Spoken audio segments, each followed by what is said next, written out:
Alhamdulillahilladzi huwa ahlu. Wassalatu wassalamu ala sayyidina Muhammadin abduhu wa rasuluhu amma ba'd. Para kiai yang saya hormati, para rektor, ketua perguruan tinggi keagamaan Islam swasta se-Kabupaten yang saya hormati Bapak Dr. Haji Sumarkan, MAG, Wakil Koordinator, Pak Dr. Muhammad Hasan Ubaidillah, MHI, Sekretaris Kopertas 94, dan seluruh teman-teman tim manajemen yang ada di Kopertas 94 Surabaya. Wajah itu dirawat, bukan diedit. Betul Ibu? Wajah itu dirawat, bukan diedit. Hari ini untuk kepentingan instan, banyak di antara kita ini yang dilakukan adalah mengedit wajah, bukan merawat wajah. Wajah agak kusam, brightening kan ada aplikasinya di masing-masing sosmed itu. Padahal yang dibutuhkan adalah wajah itu dirawat, bukan diedit. Teman saya banyak yang kecewa, ketemu di sosmed wajahnya cantik, pas ketemu betul sama fisik, aduh kecewa. Kenapa? Karena yang dilakukan adalah mengedit wajah, bukan merawat wajah. Mutu perguruan tinggi itu bukan diedit, tapi dirawat. Apa yang kita saksikan bersama-sama, Bapak Ibu sekalian, di depan barusan saja, itu adalah bagian dari apresiasi. Penghargaan itu bahasa orang Barat disebut dengan award. Awas salah itu, awat. Kopertas awat, salah sebut kopertas awat. Penghargaan itu bahasa Inggrisnya award. Award itu pasti menunjuk dua kata kunci penting. Yang satu disebut dengan recognition, iktibar. Yang kedua adalah specific achievement, prestasi khusus, prestasi bidang tertentu. Mungkin kita semua bertanya, kenapa kemudian kok bentuk apresiasinya bidangnya banyak? Terbaik bidang pelaporan emis, terbaik bidang dan seterusnya. Kenapa kemudian kok bidangnya banyak? Ini menunjukkan kepada kita semua, Bapak Ibu sekalian, bahwa perguruan tinggi keagamaan Islam swasta yang ada di wilayah Kopertas wilayah 4 ini banyak yang berprestasi dan masing-masing layak untuk diberi penghargaan. Sisanya kemudian adalah bagaimanakah kita saling belajar atas kelebihan satu sama lain. Keberhasilan sebuah PTKIS tidak otomatis selalu bisa di copy and paste, di cut and do, di copy begitu saja lalu diterapkan di PTKIS yang lain. Mengapa? Karena situasi yang dihadapi tidak sama, sumber daya internalnya tidak sama, aset tangible dan intangible-nya juga tidak sama. Sukses di tempat A belum tentu sukses di tempat B. Mourinho, pelatih bola, sukses di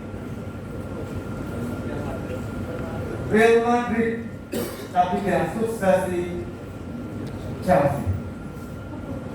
Dia sukses di AS Roma tapi dia sukses di Manchester United. Mungkin jika Mourinho dibuat untuk mengomandangi, memanajeri Madura United juga belum tentu berhasil. Lalu muncul kebutuhan kita untuk saling belajar, untuk saling mengambil manfaat, untuk saling mengambil pelajaran penting atas satu sama yang lain. Pertanyaannya kemudian Bapak Ibu sekalian adalah, di manakah wilayah Covertise? Apa peran Covertise? Apa fungsi Covertise? Covertise ini kepanjangan tangan dari pemerintah. Dalam hal ini adalah Direktorat Pendidikan Islam, Direktorat Jenderal Pendidikan Islam, Kementerian Agama Republik Indonesia. Saya tidak aktif di WhatsApp grup Bapak Ibu sekalian untuk menjawab, tapi saya selalu bisa memahami denyut jantung Bapak Ibu sekalian. Pak Sekretaris, saya bos kapan turun ini? Gitu, saya membaca. Pak Sekretaris, sertifikasi ini gimana ceritanya? Kuotanya gimana nih? Saya dikasih dong, saya membaca Pak. Saya tidak menjawab, tapi saya membaca untuk menyelami suatu situasi batin Bapak Ibu sekalian. Nah, pada saat yang sama kami akan mencarikan solusi melalui kementerian. Mengapa? Karena posisi Covertise itu bukan regulator. Posisi Covertise adalah eksekutor, pelaksana, bukan pengambil kebijakan.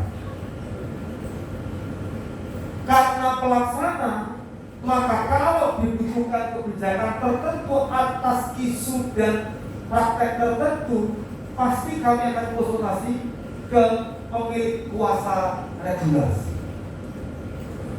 Pagi tadi contoh paling konkret Bapak Ibu sekalian, kita mendengarkan bersama-sama bagaimana NLBT lalu mengcover urusan sertifikasi dosen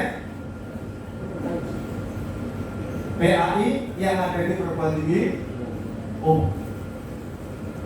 Itu win-win solution ketika Kementerian Agama tidak dalam kapasitas yang berlebih untuk bisa segera mengcover seluruh dosen yang sudah saatnya punya kewenangan, punya hak untuk dilakukan sertifikasi.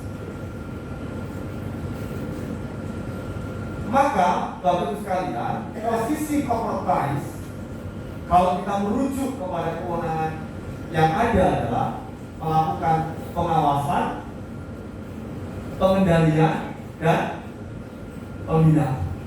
Semua itu dibungkus dalam fungsi sebagai pengadministrasi. Hari ini Bapak Ibu sekalian, panjenengan semua melakukan rapat pimpinan. Ini keren sekali.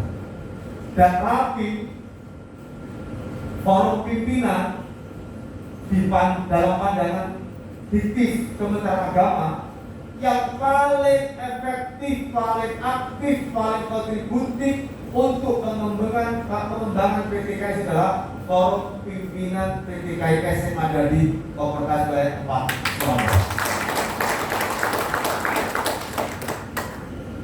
Nanti kalau panjenengan mengusulkan level kepala, guru besar di Jakarta, saya tahu proses. Kalau panjenengan ingin jadi guru besar melalui kampus masing-masing, saya tahu caranya. Kemarin lolos satu orang guru besar di bidang ekonomi syariah dari sekolah tinggi ekonomi Taskia namanya Syafi'i Antoni, guru besar di bidang ilmu ekonomi syariah. Semua dokumen usulan saya putar-putar lagi, Pak. Tak cari, bukan. Ini kok gak Allah PTKS kau pertanyaan ada. Usulan guru besar. Tidak ada. Nah,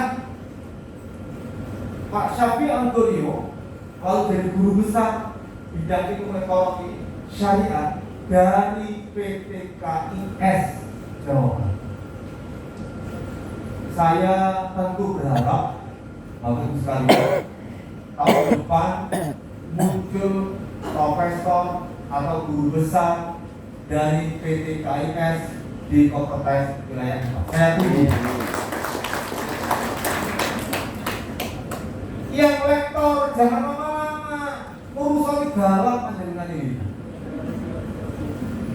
Bagi yang lektor, jenengan naik segera urus kepangkatan untuk menjadi lektor kepala. Karena tidak ada kepala lektor itu tidak ada Bapak sekalian. Kan kalau kelamaan di lektor, tidak naik-naik ke lektor kepala, ini tidak ada jenjang di antaranya menjadi kepala lektor, tidak ada. Sementara Bapak sekalian yang saya hormati, untuk tagihan reakreditasi lektor kepala itu harganya lebih mahal daripada lektor. Saya belum pernah menyidangkan ada usulan dari kompetensi dari guru dari PTKS di Kompetensi Wilayah 4 dalam 4 tahun terakhir usul untuk kenaikan pangkat ke guru besar. Saya berharap tahun depan monggo panjenengan yang sudah ada kepala segera mengurus untuk naik ke jabatan guru besar.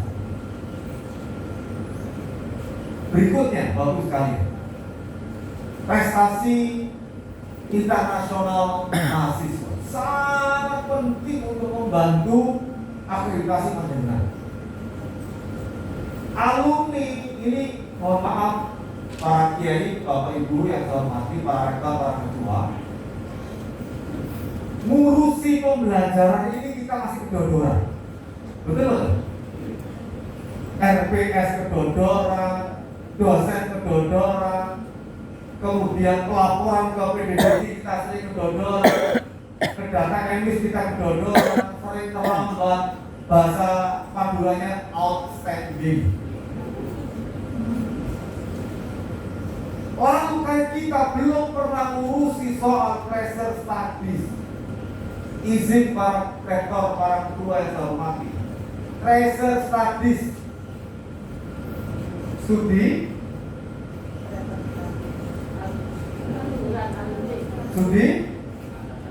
penelusuran pelacakan alumni. Bapak Ibu yang saya hormati, ada dua konsep penting. Yang pertama disebut dengan internal efficiency, yang kedua disebut dengan external efficiency. Internal efficiency itu adalah terpenuhinya masa studi untuk S1 itu yang 4 tahun atau kurang. Semakin lebih berarti menjadi kategori apa? TKW atau KWP atau KTW? KTW. Keterlambatan lulus itu menjadi beban akreditasi. Dan kalau terjadi ada mahasiswa kita lulus lebih dari 4 tahun, itu menjadi beban dari perguruan tinggi. Kenapa? Karena jatah untuk kuliah S1 itu 4 tahun. Maka kalau bisa lulus 4 tahun atau kurang dari 4 tahun, tercapailah prinsip internal efficiency. Yang kedua, ini yang kaitannya dengan pressure studies, Bapak sekalian, yang disebut dengan external efficiency. External efisiensi itu adalah, Bapak sekalian, sederhananya begini. Berapa lama dari lulus sampai mendapatkan pekerjaan, mahasiswa itu menunggu. Masa tunggu itulah yang menuju kepada external efficiency. Semakin lama masa tunggu untuk bisa mendapatkan pekerjaan, berarti muncullah istilah external inefficiency. Ada inefisiensi eksternal. Kenapa? Karena dari lulus sampai mendapatkan pekerjaan, masa tunggunya lama. Yang kedua, ukuran dari external efisiensinya ini adalah apakah jenis pekerjaan dan atau profesi yang diperoleh oleh lulusan Bapak Ibu itu sesuai tidak dengan SKL. SKL-nya apa saja nggak penting, yang penting lulus menjadi guru TPQ. Nah, berarti profesinya tidak sesuai dengan SKL. Pada SKL prodinya tidak menunjuk munculnya profesi sebagai guru TPQ. Saya ingin memberikan atensi khusus dalam persoalan ini, Bapak sekali. Teman-teman saya yang di direktorat pesantren itu berpikir, kenapa tidak ada prodi khusus untuk pendidikan tanpa pendidikan akurat? Padahal kalau kita lihat TPQ sekarang ini menjadi kebutuhan real di tengah-tengah masyarakat. Tidak ada satupun di PTKI prodi yang lulusannya dicetak untuk menjadi guru TPQ. PAI banyak, terus ya, PAI banyak. PAI itu lulus ngajar apa saja, pokoknya ngajar agama Islam masuk PAI. Padahal PAI itu secara nomenklatural dia memang diciptakan untuk menjadi guru agama di sekolah. Betul ya? Namanya saja kan. Nah, karena itu, mari Bapak Ibu saya mengajak kita semua, mari kita jaga, kita budayakan mutu. Budaya mutu ini menjadi pekerjaan besar kita. Saya dan Pak Wakor dan Sekretaris Kompetensi Lengkap akan meningkatkan pelayanan kami kepada Bapak Ibu sekalian, supaya kemudian tugas Bapak Ibu sekalian itu mencapai budaya mutu yang baik di masa-masa depan ini bisa dicapai dengan sangat memuaskan. Kami juga sudah berkoordinasi dengan Pak Wakor dan Pak Sekretaris. Nanti Bapak Ibu akan mendapati kantor Kompetensi itu one stop service.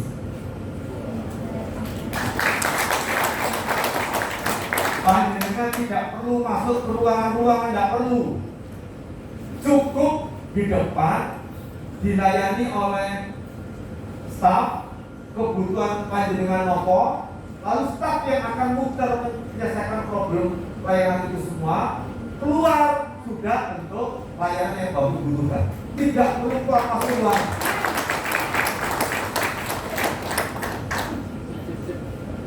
Kenapa? Hari ini menurut saya bukan yang besar memangsa yang kecil. Hari ini yang cepat memangsa yang lambat. Tinggal bukti. Siapa yang meragukan kehebatan perusahaan taksi yang namanya Bluebird? Panjenengan pergi kemana-mana di luar Jawa dan seterusnya, kalau ada Bluebird, panjenengan merasa saya perlu naik Bluebird karena Bluebird itu jaminan security, jaminan safety, dan saya tidak akan dibohongi untuk muter-muter di area yang saya tuju. Kenapa? Bluebird itu identik dengan mutu. Bluebird berantakan gara-gara muncul Pak Nadiem Makarim. Pertanyaannya, armada seperti Bluebird? Tidak. Apakah punya perusahaan dengan sumber daya manusia, sopir, staf, karyawan sehebat Bluebird? Tidak. Apakah Pak Nadiem Makarim punya kantor perwakilan seperti Bluebird? Tidak. Pak Nadiem tidak butuh sopir tetap. Pak Nadiem Makarim tidak butuh pegawai tetap. Pak Nadiem Makarim tidak butuh kantor perwakilan. Pak Nadiem Makarim tidak butuh armada. Siapa yang punya armada? Pak Nadiem bukan. Yang punya sopir. Kalau rusak, siapa bertanggung jawab? Sopir, bukan Pak Nadiem. Enak teman hari ini. Tapi karena kehebatannya dan menggunakan aplikasi Gojek, Bluebird berantakan. Apa yang dilakukan? Pertama, bagus sekalian, kita akan perkuat layanan digitalisasi layanan. Pak Nadiem itu tidak punya Pak armada, Pak, tapi dia melakukan digitalisasi layanan pesan antar penumpang. Tidak cukup panjenengan berangkat umpama berangkat dari Surabaya ke acara ini di Sidoarjo, kok lupa dokumen yang ketinggalan goseng. Betul nih? Males keluar, hujan, pingin makan, tapi males keluar, GoFood. Pulang 2 hari acara di Surabaya, awak pegel, pingin pijet, go masak.